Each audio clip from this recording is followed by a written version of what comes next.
Hello दोस्तों। तो हमने ऑथर के बारे में, लेखक के बारे में और लेसन के बारे में पढ़ चुके हैं। तो चलिए अब चैप्टर को पढ़ते हैं। तो I had left new Delhi for the Himalayas. Delhi से हिमालय पर्वत की पहाड़ियों को देखने के लिए मैं चल पड़ा।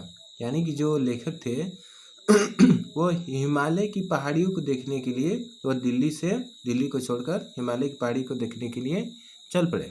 ठीक ना। I was going as far as Bareilly by train. तो कहते हैं मैं बरेली तक रेलगाड़ी से गया। And by car to Ranikhet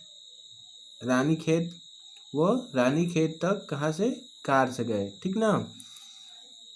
Ranikhet old British army hill station located on a 16,000 foot ridge opposite a 120 mile stretch of snow capped Himalayas। ठीक ना। तो रानीखेत अंग्रेजों की क्या थी? रानीखेत अंग्रेजों की सैनिक पहाड़ी, पुरानी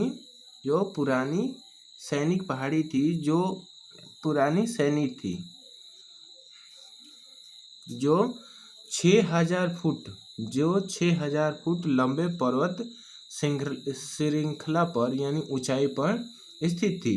और इसके सामने अपोजिट 120 मील स्ट्रेच स्नो कैप्ड हिमालयस, 120 मील लंबा बर्फ से ढका हिमालय का भूभाग है। ठीक ना।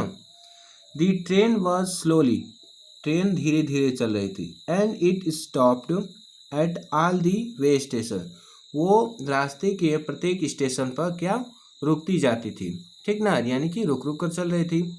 एट एवरी स्टेशन, प्रत्येक स्टेशन पर I swung open the door of a compartment बात तो होता है दरवाज़ा, जो रेल का दरवाज़ा होता है उसको कंपार्टमेंट कहते हैं। एंड वॉक द प्लेटफॉर्म, यानी कि जब स्टेशन पर वो रुकती थी, प्रत्येक स्टेशन पर रुकती थी, तो वो प्रत्येक स्टेशन पर अपना जो डिब्बे का दरवाज़ा था उसे खोलते थे और बाहर प्लेटफॉर्म पर घूमने के लिए जाते थे। ठीक ना।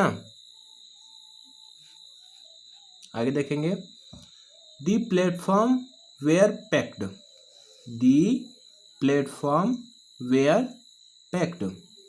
जो प्लेटफॉर्म था वो लोगों की भीड़ से क्या हुआ था? भरा हुआ था। ठीक ना। With people, Sikh, Muslim, Hindus, soldiers, merchant, forest, bigger, hawker, जिनमें सभी प्रकार के व्यक्ति, सिख, मुस्लिम, हिंदू, सिपाही, व्यापारी, पुजारी, कुली, भिखारी और फेरी वाले, ये सभी लोग से भरा पड़ा था प्लेटफॉर्म। ठीक ना। सभी लोगों से प्लेटफॉर्म भरा पड़ा था। Almost everyone was barefoot and dressed in loose white garment। सभी के जितने आदमी थे, लगभग प्रत्येक व्यक्ति नंगे पैर थे और ढीले ढाले सफ़ेद कपड़े पहने हुए थे। ठीक ना। नंगे पैर थे और ढीले ढाले सफ़ेद कपड़े पहने हुए थे। ठीक ना। I would ask at least 3 people before I could find one who spoke English। तीन व्यक्तियों से बात करने के बाद, वो जो लेखक थे वो 3 व्यक्तियों से बात करने के बाद उनको एक ऐसा व्यक्ति मिलता था जो इंग्लिश बोल सके, क्योंकि वो तो यूएस के थे, तो यूएस में इंग्लिश चलता था, इसलिए वो इंग्लिश जानते थे, यहाँ की भाषा तो जानते नहीं थे। तो जब 3 लोगों से बात करते थे तब उनमें से एक मिलता था जिसे इंग्लिश उसे वो जानता था। ठीक ना। चलिए आगे देखते हैं। We would talk world affair and every major topic the news of the day produced.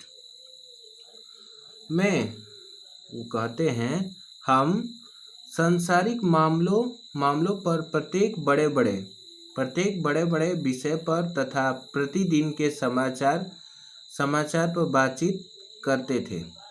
ठीक ना, समाचार पर बातचीत करते थे। In this way I was trying to get a feel of the pulse of the nation, checking opinions, agents, official attitudes and reports. ठीक ना, इस प्रकार में देश के लोगों की भावनाओं को जानने का प्रयत्न करता था। यानी कि वो लोगों के भावनाओं को जानने का क्या करते थे, लोगों के भावनाओं को जानने का प्रयत्न करते थे। और यहाँ एंड